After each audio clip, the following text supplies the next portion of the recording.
Look how dope this guy is. Love these things. And this guy too. That's not what this video is about though. Hey everybody. Movie reviewer next door here. And today was my birthday. I mean, technically the day I'm filming this is the next day because I was really tired from going everywhere, shopping, eating out, all that, because it's not something I usually do. But yeah, had a fun one, went out, ate at Cracker Barrel, my favorite restaurant. I know a lot of people disagree with me on that. Went to Ollie's, that's an overstock store that I love to visit. Went to Dollar Tree.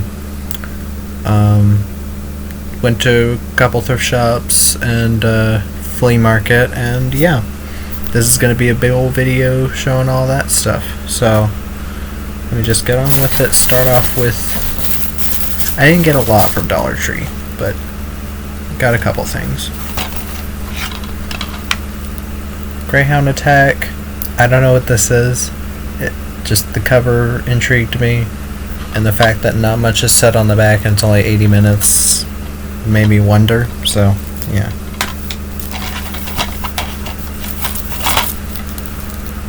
Oculus. Now I have seen this film. It's directed by Mike Flanagan, who did Hush, the movie about the deaf woman being stalked in her house, which I thought that was actually pretty bad.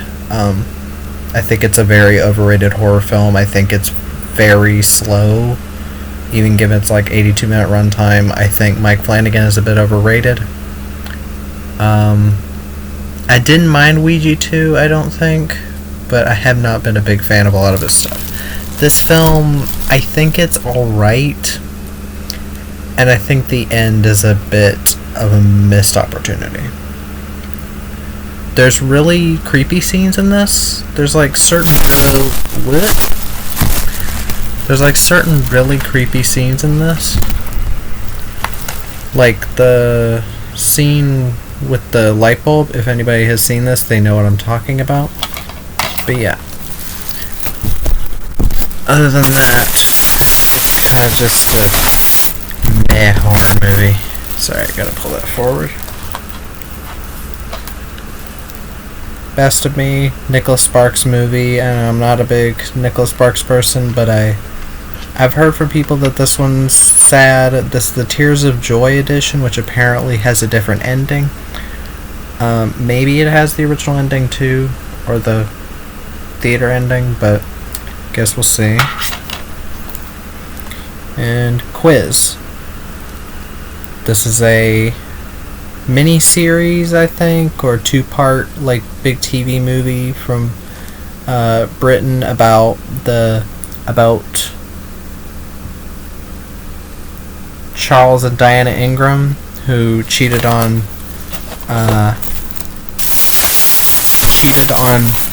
Millionaire, Who Wants to Be a Millionaire, the game show, and it's all about how they did it and the stuff surrounding that. Sorry, this is bad. But yeah, let me get on to the thrift shop stuff. This is from the, because I just want to list the places I got the stuff from. This is from the Habitat for Humanity in Dunn. So, just gonna start off with them. Curse of the Golden Flower. I've just heard of this film, so I was like, oh, Chow Yun-fat. Wanted to see more of Chow Yun-fat's stuff. I love Hard Boiled. I think The Killer's alright. Never saw Bulletproof Monk, but I do own it. But yeah, Curse of the Golden Flower. Cinema Paradiso. I've heard that this is a classic film. Never seen it. It's about filmmaking and people's love for film, so maybe I'll be into it.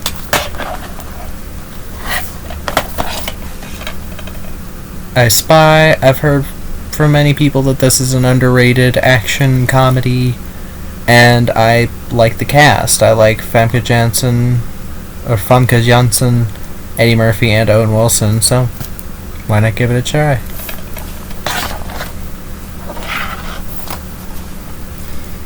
four brothers: Mark Wahlberg, Tyrese Gibson, Andre Benjamin, also known as Andre 3000 from Outkast, and Garrett Hedlund.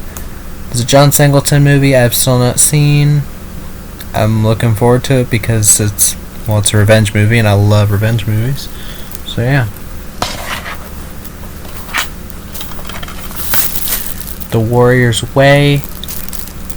I'm not sure if I've definitely heard of this film. I just can't I can't remember what I heard about it. But apparently, according to the back, it's a boldly original film that blends intense martial arts action with a dazzling visual style, so that'll be cool to see.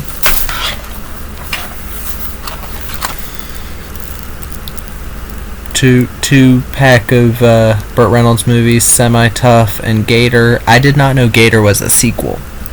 Apparently this is a sequel to White Lightning, which I have not seen. So, yeah.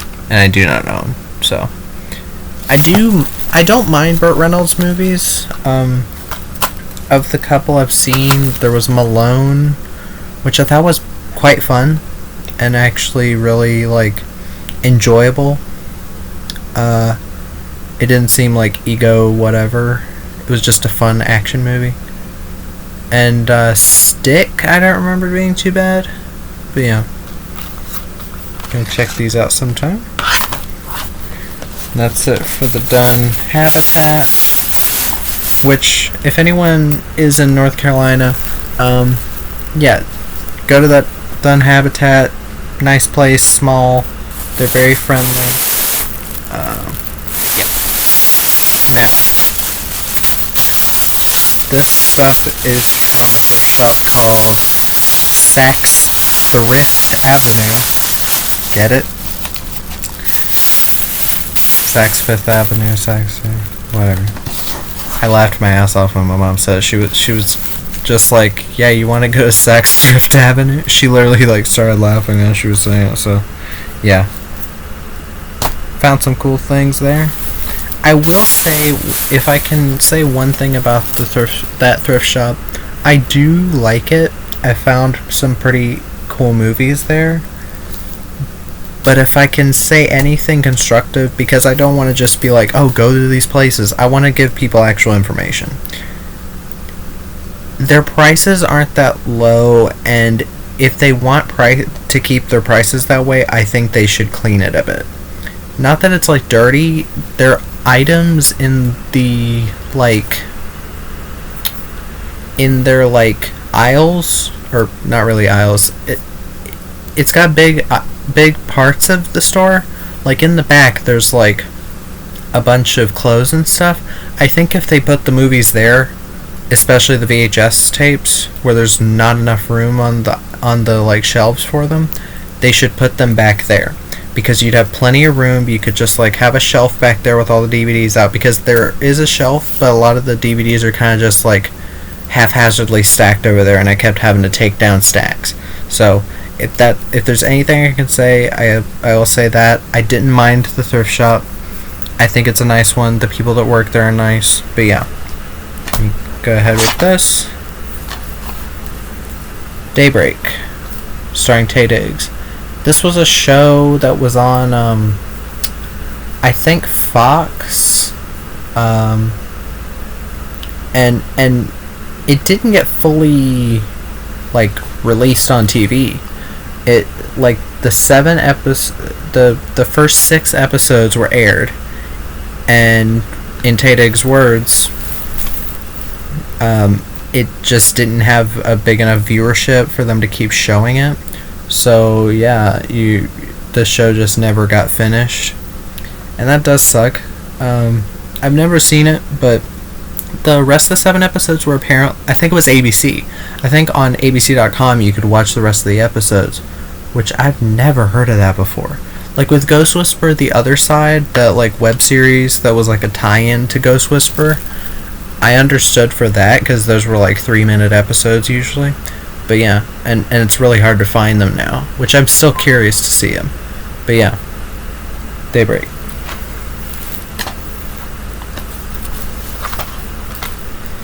JFK Director's Cut, starring Kevin Costner.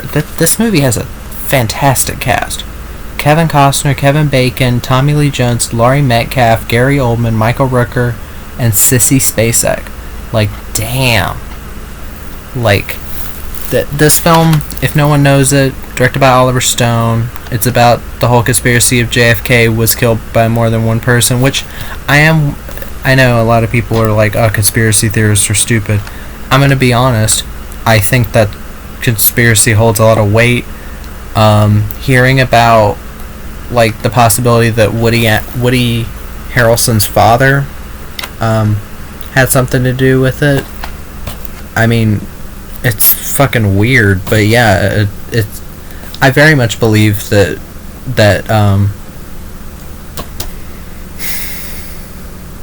give me a second, I'm trying to think of his name. Whatever. The guy that supposedly killed JFK, Lee Harvey Oswald. I don't believe he did it alone. I think either he didn't do it alone or he was a patsy. That's what I think. If you don't agree, that's fine. I'm not gonna say like you're an idiot or anything. You're allowed to believe what you want to believe. Fine with me. That's how we do it on this channel. But yeah, Director's Cut is 3 hours and 25 minutes long. So yeah, I'll have to put aside an entire day to watch this. But yeah, still wanted to see it. 9/11 Commission report. Speaking of conspiracies, I'm not going to talk about 9/11 conspiracies, but this is an asylum film. Sorry, the Asylum you see there. It's a company known for making mockbusters like, oh, there's Transformers, they made Transmorphers, that kind of thing. This film came out around the same time as United in 93, which was also about 9/11. And this is based on the actual 9/11 Commission report, which you can buy in book form. And apparently, this is one of their few movies that actually has gotten decent reviews. So I'm very curious about it, given that their movies are usually like not really like the film that they're trying to pretend to be, and they're usually just a cash grab. So yeah, curious to see what this is like. Number 23, starring Jim Carrey. I'm very curious to see him in this, even though I've heard people call it terrible. They say Joel Schumacher's a hack. Go fuck yourself. He did Flatliners. He's done like all these great movies, and then people are like, oh, he did Batman Forever and Batman and Robin, so he's a bad filmmaker. Go fuck yourself. He did Phone Booth, which is fantastic. I don't care what anybody says. Phone Booth is a literally like almost perfect thriller. And Flatliners, my favorite horror movie ever. Like, just for those two alone, y'all are being assholes. But yeah. Number 23. About conspiracies and coincidences and all that. The Flock. Richard Gere, Claire Danes. Directed by Andrew Lau, who did the Infernal Affairs trilogy. Or at least Infernal Affairs 1. Apparently it's a nice thriller. All I know about this is that Avril Lavigne is in it, and I'm very curious to see how she acts. This is a really weird cover, because the poster is just Richard Gere with a gun. It's like a similar face to this, but Claire Danes looks really weirdly photoshopped, but I still like Claire Danes, so yeah. Night in Old Mexico, a more recent Robert Duvall film, 2013. He's forced to give up his land. He has his last night is him basically going on a trip with this estranged grandson. Sounds like a fun time. I love Robert Duvall. I always will. So yeah. Very much looking forward to watching this.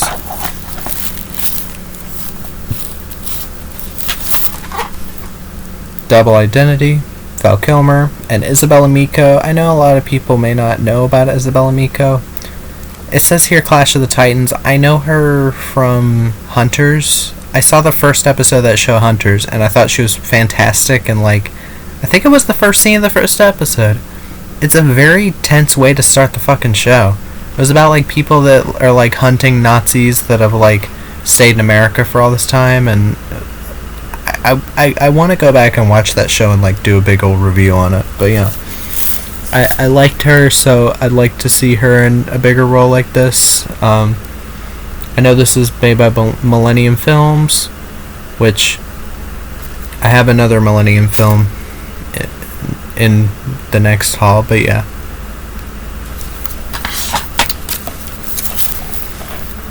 Sahara, based on the Clive Cussler book, Matthew McConaughey, Steve Zahn, Penelope Cruz, Delroy Lindo, William H. Macy, Lambert Wilson. Very curious to see this. My mom says that she likes it, and we watch movies a lot together, so can't wait to check it out. I don't think it's on Blu-ray. If it is, someone please tell me. Also, I on purpose left this one last. Mommy Dearest. What to say about Mommy Dearest? I think this film got a very bad rap back when it came out. I think people were very unkind, very harsh, and didn't realize that this film is a very brutally honest depiction of a woman, or just a person in general, spiraling into madness because of how fucked up Hollywood is and how badly Hollywood treats people, and how that ended up taking a toll on her home life, and how she treated her daughter Christina. Sorry. Oh god, I've got allergies. But yeah, Faye Dunaway is fantastic in this. She really works. Sorry, I don't know, I'm crying. I'm not crying, actually. I've just got allergies. But yeah, Faye Dunaway should have been nominated for an Academy Award, but they didn't because it's apparently a campy movie. It's not fucking campy. It's hard to watch.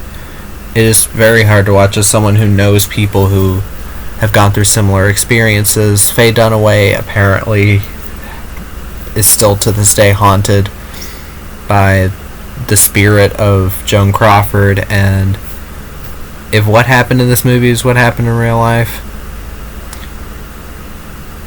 fuck Joan Crawford, but also I understand where she's coming from. It made her not just a one-dimensional evil character in this. She's got layers. She is a terrible person to her kids and to other people, but you also see why that is partly. So I know a lot of people may not agree with me on this. This has one of the best performances I've ever seen in my life. Faye Dunaway as Joan Crawford is shocking and feels so real and visceral. But yeah. Enough about those. Got to the last one.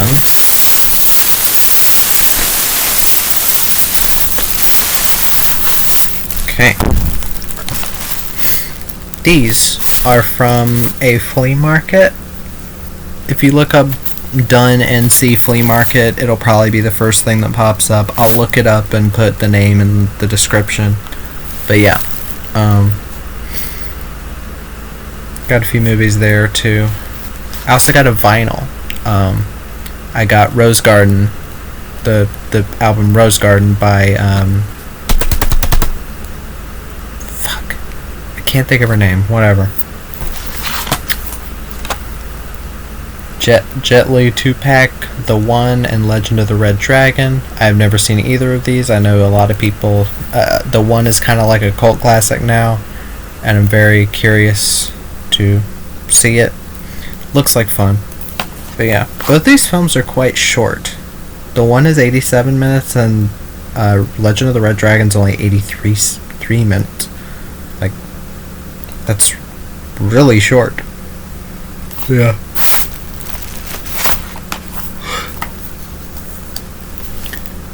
Twisted. Ashley Judd, Samuel Jackson, Andy Garcia. This is a film that's on my watch list, so I wanted to see it. It has like a 6% on Rotten Tomatoes and then like a 6 point something out of 10 on IMDb. So I usually look out for those movies because I'm wondering like what's either so bad or so good about this, and why are the ratings so drastically different. So yeah, I want to see what's up with that. Perfect Murder, directed by Andrew Davis, who did The Fugitive and Chain Reaction, and Under Siege, I think. Yeah. Michael Douglas, Gwyneth Paltrow, Viggo Mortensen. Very curious about this cast. But yeah.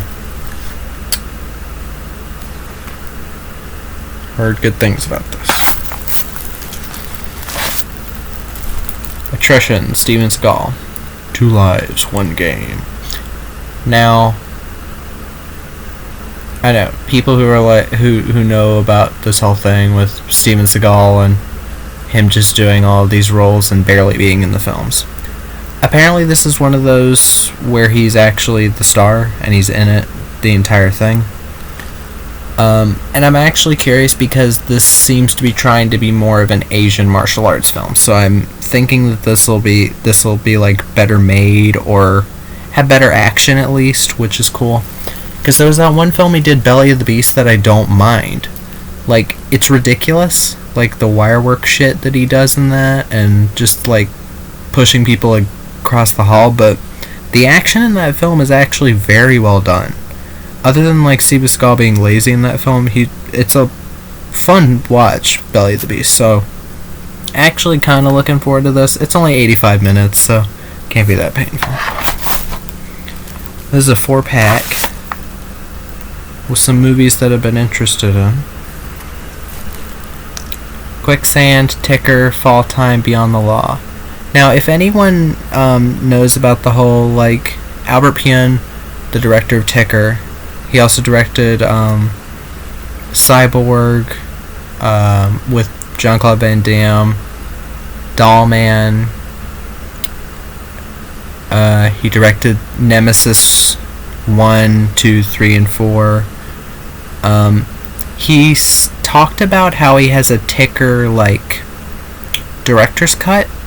If anyone knows any way to find that anywhere, because apparently he showed, like, pictures or, like, clips of it on YouTube or something, and apparently Steven Seagal and Tom Sizemore are in the film more, and they actually, like, give good performances. Because even in the theatrical cut, apparently Steven Seagal is alright.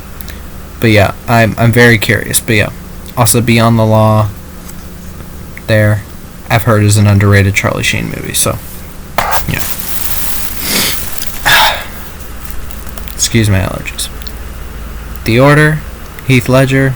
Always wanted to see this. Glad that I caught it. Very curious to see this film starring Heath Ledger.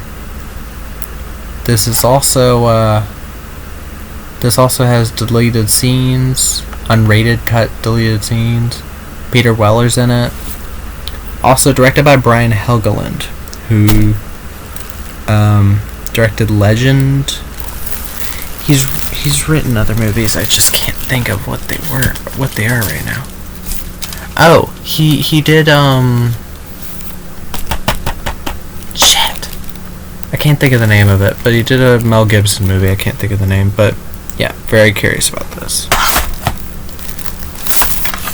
Another watch list one, Dead Presidents. It's a heist movie. Very curious. Wild action, excellent and powerful. Looks like it's got a good cast, so yeah. This is the other Millennium film I have. Endgame.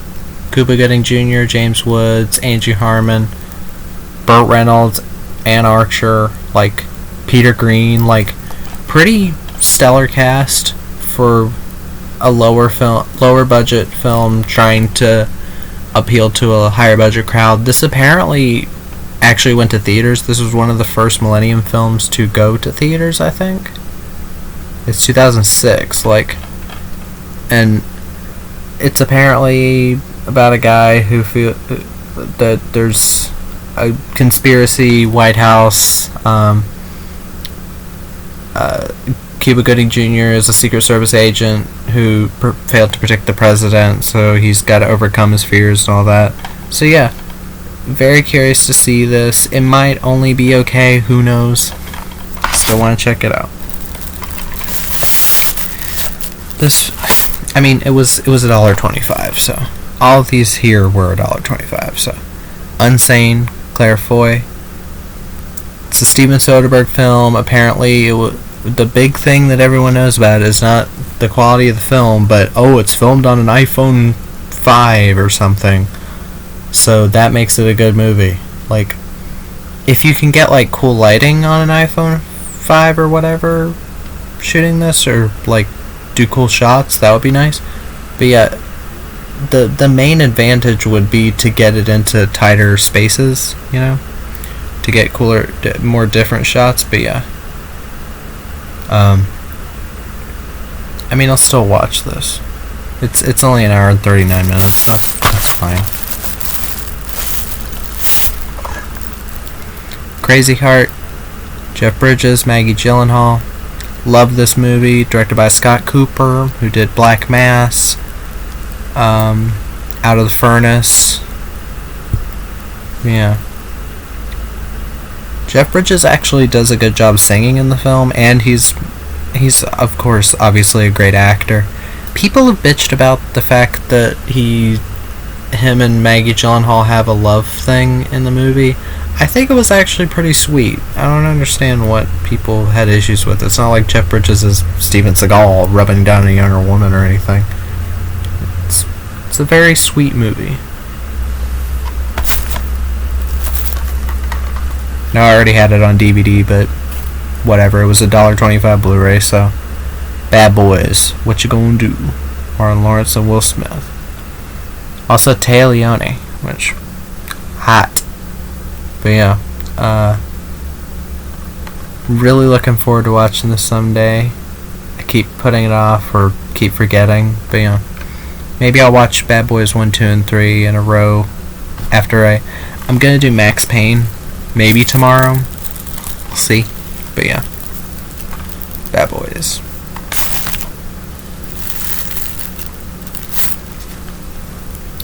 And last but not least, First Love. Directed by Takashi Miike, director of one of my favorite films, Audition. But yeah, glad I got this on Blu-ray. There's not much bonus features wise, which I wish there were more. But yeah, still a Well Go USA Blu-ray, so I trust the visual quality will be good and audio quality. But yeah, very curious to see this. Apparently it's a more fun Takashi Miike movie, which I do like. It's more serious stuff. But yeah, after seeing the Death Game one that he did, that was actually pretty awesome. But yeah, I'm so looking forward to this. But yeah, that's everything. If anybody recognized anything or has any opinions on any of the films I showed, let me know in the comments. And with that said, I am Movie Reviewer Next Door, and see you later.